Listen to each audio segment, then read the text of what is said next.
Saya Michael Siombing. Di sini saya akan menjelaskan tentang rekayasa dan prerekayasa. Pertama, saya akan menjelaskan arti dari engineering atau rekayasa. Nah, engineering adalah seni atau ilmu membuat aplikasi praktis dari pengetahuan ilmu murni seperti kimia, fisika, atau matematika dalam pengaplikasiannya untuk perdagangan dan industri. Nah, apa saja sih peran engineer atau prerekayasa dalam kehidupan di dunia ini? Nah, mereka itu mendefinisikan masalah, kemudian melakukan penelitian terhadap masalah tersebut. Kemudian mereka menganalisa masalah itu dan menemukan serta menganalisis solusinya serta membuat keputusan terhadap solusi mana yang terbaik untuk menyelesaikan masalah tadi. Nah, engineering itu maksud saya engineer itu atau prerekayasa itu juga berperan sebagai problem solver. Nah, problem solver itu kan berarti kan mereka menyelesaikan masalah. Apa sih maksudnya problem solving atau penyelesaian masalah itu? Problem solving adalah proses mental dan intelektual dalam menemukan masalah serta memecahkannya berdasarkan data dan informasi yang akurat. Nah, sehingga dapat diambil kesimpulan secara tepat dan cermat. Kemudian engineer itu selain disebut juga problem solver terhadap setiap masalah manusia, mereka juga memiliki kerangka atau metode berpikir. Apa saja sih metode berpikir mereka? Nah, itu ada tahapannya. Yang pertama itu need, kedua know, ketiga how, keempat dan yang terakhir itu solve. Nah, how itu mereka maksud saya dari yang pertama itu need itu adalah mereka mencari tahu apa sih yang dibutuhkan, yang sedang dibutuhkan dunia atau masyarakat luas atau manusia saat ini.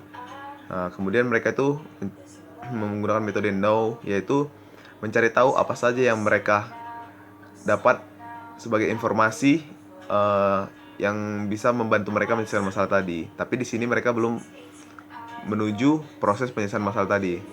Kemudian how. Di how inilah mereka berpikir, melakukan pendekatan melalui percobaan dan rumus untuk menyelesaikan masalah tadi. Yang terakhir solve. Nah, pada proses inilah masalah tadi itu diselesaikan berdasarkan pendekatan tadi, di how tadi. Kemudian tugas utama engineer itu ada juga desain. Tapi apa sih arti desain? Desain adalah pencapaian kreatif, membuat dan menciptakan objek baru. Dalam desain, engineer memiliki hak kekayaan intelektual atau haki.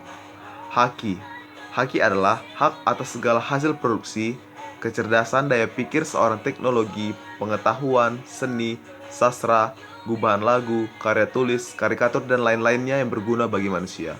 Nah, jadi seperti yang saya katakan tadi, engineer atau prerekayasa memiliki haki atau hak kekayaan intelektual. Nah, haki tadi dibagi menjadi 4. Yang pertama itu hak cipta atau copyright, merupakan hak dari pembuat atau engineer tadi terhadap ciptaannya maupun salinan dari ciptaannya tadi. Nah, yang kedua itu ada hak paten, adalah hak melindungi bukan hanya dari produknya, tapi juga proses dan ide pembuatannya. Kemudian ada juga hak merek dagang atau trademark. Nah, hak ini untuk melindungi nama maupun logo yang dipakai dalam perdagangan. Contohnya nih, McDonald kan lambangnya itu kan namanya McDonald.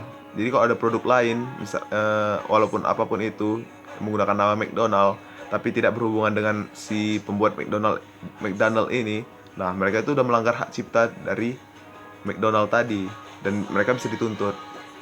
Bukan hanya nama, tapi juga logo itu juga melanggar hak cipta.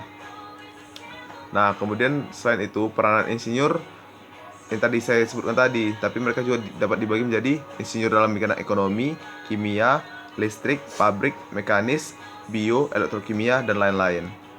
Nah, terkhusus untuk saya sendiri sebagai mahasiswa ITB yang akan menjadi insinyur atau prerekayasa, saya berharap saya dapat jadi problem solver bukan hanya di Indonesia tapi juga di dunia.